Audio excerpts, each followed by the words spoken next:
بسم اللہ الرحمن الرحیم۔ ناظرین السلام علیکم، آپ دیکھ رہے ہیں صابر شاکر کو یوٹیوب چینل پہ۔ آج ہے 10 نومبر سال 2020 اور دن ہے آج منگل کا۔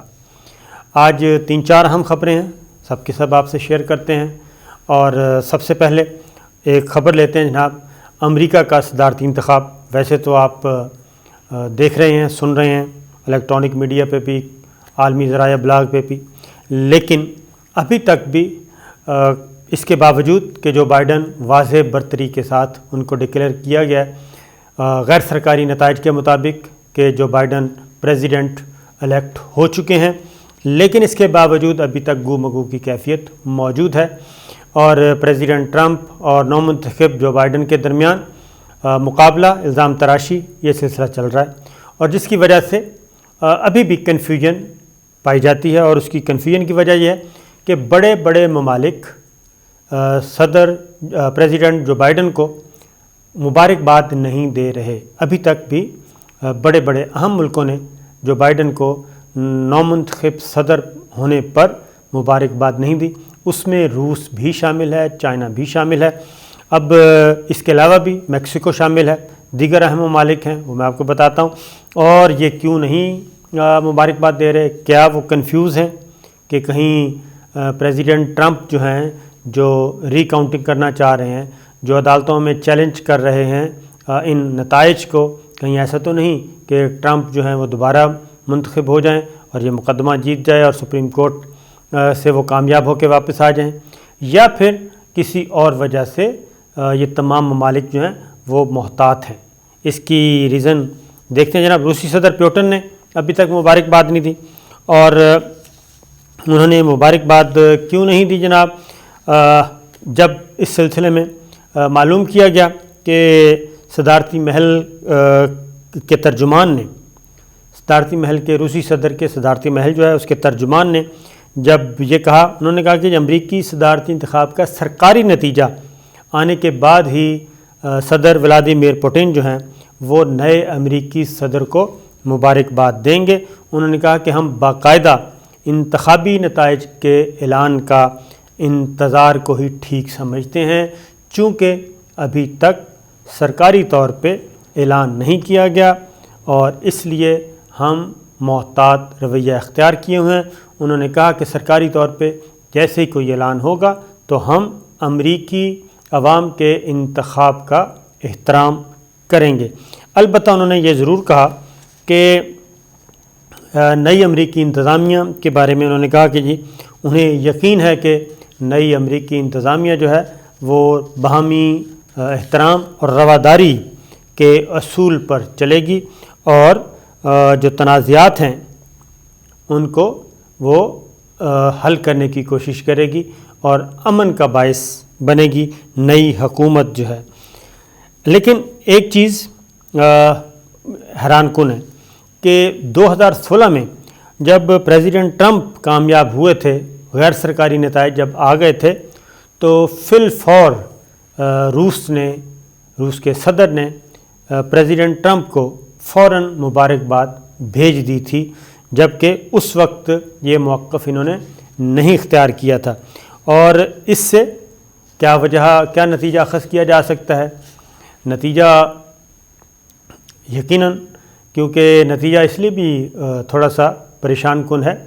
کہ پریزیڈنٹ ٹرمپ جو ہیں وہ بڑے کانفیڈنٹ نظر آ رہے ہیں، الزام تراشی بھی کر رہے ہیں اور عدالتوں میں بھی چیلنج کر رہے ہیں۔ تو اس لیے جناب ماسکو جو ہے وہ بہت ہی محتاط، نہ صرف بلکہ محتاط ہے بلکہ بہت زیادہ محتاط ہے۔ اور یہ بھی بتا دوں کہ پریزیڈنٹ ٹرمپ کا جب الیکشن ہوا تھا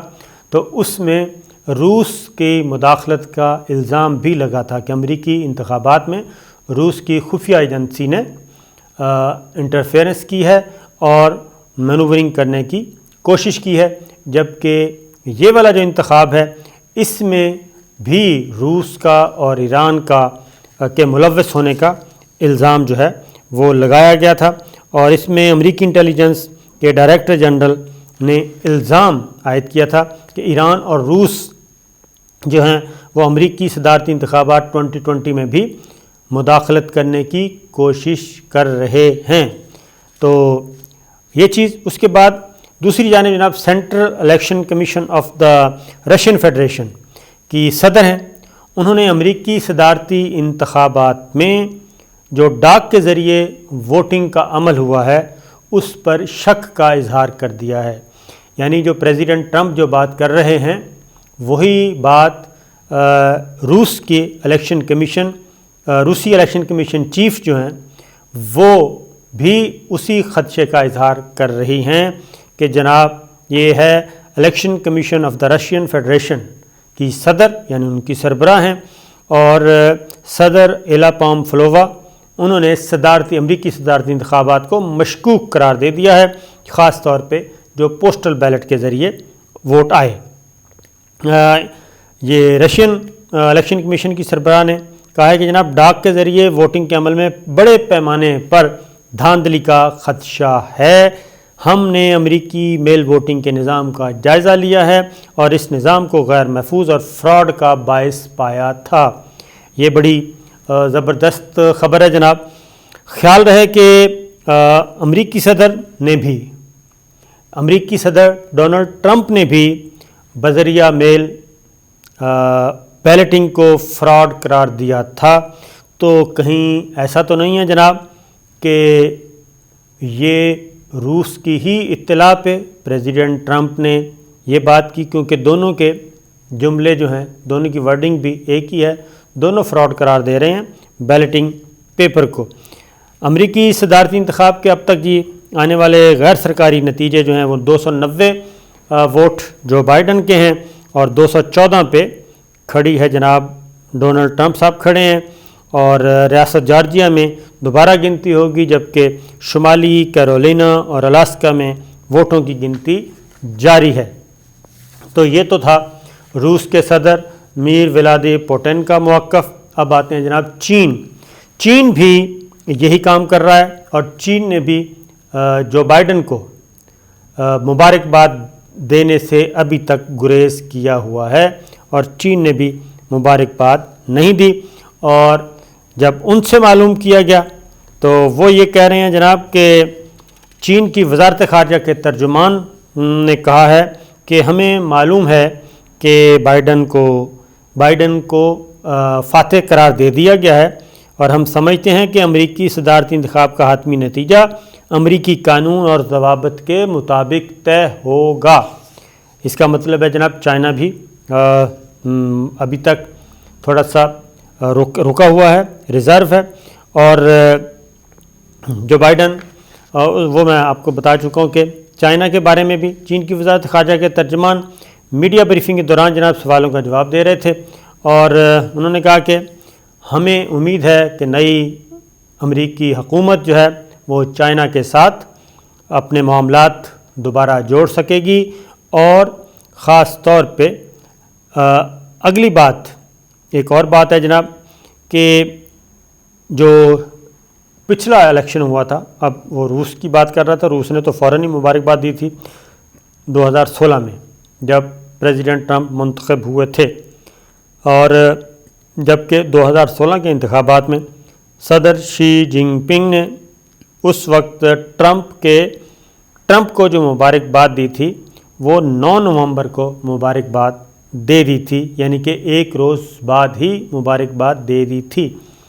دونوں میں مماثلت ہے، یعنی پریزیڈنٹ ٹرمپ کا انتخاب ہوا پچھلے الیکشن 2016 میں، روسی صدر میر ولادی پوٹن نے بھی فوراً مبارکباد دی تھی، چین کے صدر نے بھی اس وقت پریزیڈنٹ ٹرمپ کو فوراً مبارکباد دی تھی، لیکن اس بار دونوں بڑی طاقتوں کا موقف ڈیفرنٹ ہے، اور وہ جو بائیڈن کو مبارکباد نہیں دے رہے۔ اس کے علاوہ میکسیکو سمیت متعدد اہم ممالک جو ہیں ابھی تک رکے ہوئے ہیں جناب، اور انہوں نے مبارکباد کے پیغامات نہیں بھیجے۔ اور یاد رہے کہ یہ بتا دوں کہ چین اور امریکہ کے درمیان اس وقت تعلقات کشیدہ نہیں بلکہ کشیدہ ترین ہیں، اور اس کی وجہ ہے ٹیکنالوجی ہے، تجارت ہے، ہانگ کانگ کے معاملات ہیں، کرونا وائرس کا معاملہ ہے، تائیوان کے امور پر اختلافات ہیں، اور پھر خاص طور پہ جناب یہ جو سی پیک اور belt and road initiative BRI project ہے، اس پہ بھی دونوں کے درمیان شدید اختلافات چل رہے ہیں، اور جو بائیڈن کے حوالے سے جو امکان ظاہر کیا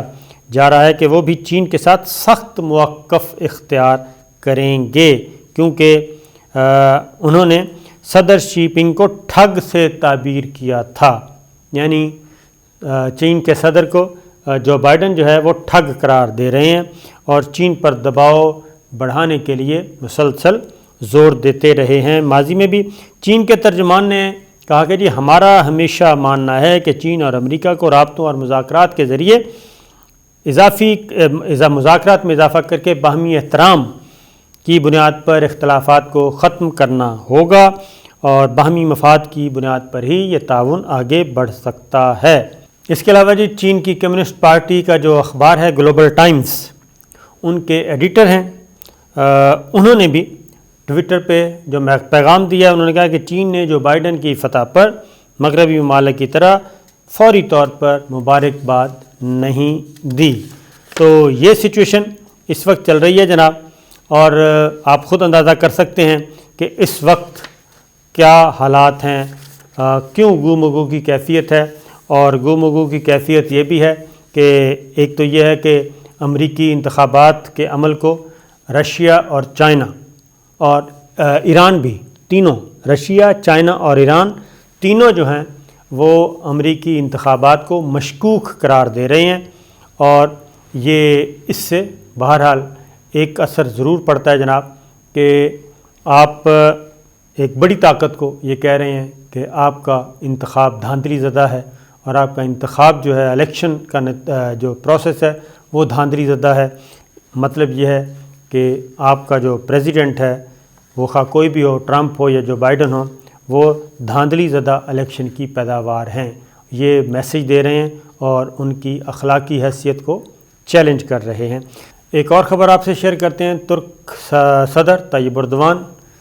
انہوں نے جناب طیب اردوان نے یہ کیا ہے کہ ترکی کی کرنسی ڈی ویلیو ہو گئی، اور یہ 2 ہفتے کے اندر کافی زیادہ ہو گئی، اور جس کے نتیجے میں ملکی معیشت کو ایک دھچکا لگا، اور انہوں نے جناب فوری طور پہ تو اپنا جو گورنر اسٹیٹ بینک یعنی کہ قومی بینک جو ہے ان کا، اس کے صدر کو برطرف کر دیا، اور نہ صرف اس کو برطرف کر دیا بلکہ جو ترک وزیر خزانہ ہیں وہ طیب اردوان کے داماد ہیں، تو اس کا دوسرا نتیجہ انہوں نے اپنے داماد کو بھی یوں ہی سمجھیں کہ برطرف کر دیا، کیونکہ وہ اپنے عہدے سے مستعفی ہو گئے ہیں۔ تو صورتحال یہ ہے کہ انہوں نے بظاہر یہ وجہ بنائی ہے کہ جناب انہوں نے خرابی صحت کی بنیاد پر استعفیٰ دیا ہے، اور لیکن حقیقت یہ ہے کہ جناب 42 سال ان کی عمر ہے، بیرات الباہرک کی، یہ جولائی 2018 سے ترکی کے وزیر خزانہ اور طیب اردوان کے داماد بھی ہیں، اور اصل ریزن یہی بتائی جا رہی ہے کہ ترک کرنسی جو ہے لیرا وہ ہوئی ہے ڈی ویلیو، اور ڈی ویلیو ہونے کے بعد سب سے پہلے ترک وزیر خزانہ کا استعفیٰ اس وقت آیا جب 2 روز پہلے وہ میں نے آپ کو بتایا کہ مرکزی بینک کے سربراہ کو برطرف کیا گیا، اور ساری کی ساری ذمہ داری ان پہ ڈالی گئی، کیونکہ وہ لیرا کو سٹیبل کرنے میں ناکام رہے، اور اس کے بعد اگلا ٹارگٹ ان کے داماد بنے، اور نئے وزیر خزانہ کو تعینات کر دیا گیا جو کہ اس سے پہلے بھی وزیر خزانہ رہ چکے ہیں۔ تو یہ ہے جناب صورتحال۔ تو جہاں گڈ گورننس تو پھر ایسی ہی ہوتی ہے کہ پھر یہ نہیں دیکھا جاتا کہ کون کس کا رشتہ دار ہے، اور اگر نہیں کھیلا تو انہوں نے فارغ کر دیا۔ یہ خبریں تھیں اب تک کی۔